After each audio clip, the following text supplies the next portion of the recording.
This article deals with 4 lessons to be learnt from Mount St Helens. This is because when the article was written in 2020, it was 40 years since Mount St Helens had erupted.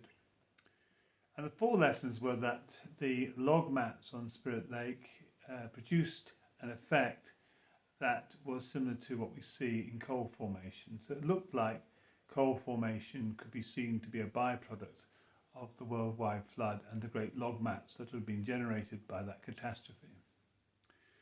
The second lesson was that sedimentary layering doesn't take a long period of time.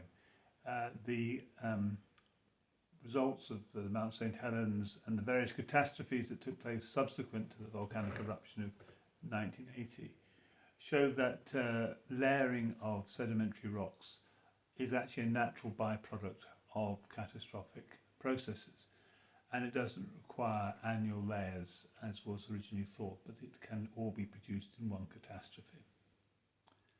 The third lesson was that features like canyons don't take a long time to form, they just need a big catastrophe, because canyons, a bit like a miniature version of the Grand Canyon, were formed in one day.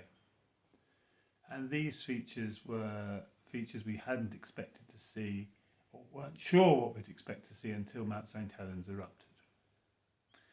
The fourth lesson to be learned was that the radiometric dating of the lava from Mount St Helens gave utterly inappropriate results, much older than what we knew to be the dates of the eruptions, which cast some doubts on the ability to use radiometric dating to date things.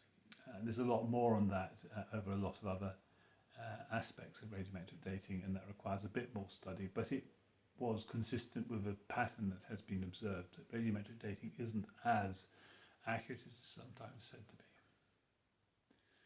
This article is also interesting because, being that it is a review 40 years after the event, the article goes in to look at some of the objections that have been raised in those 40 years, and therefore it is an interesting article.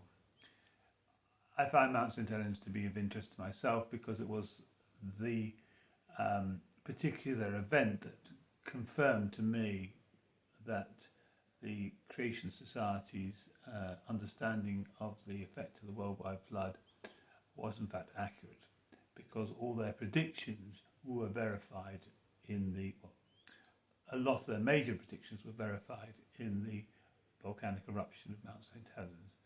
And that made me realise that actually we're looking at evidence that is consistent with the Bible and consistent with the data when properly interpreted.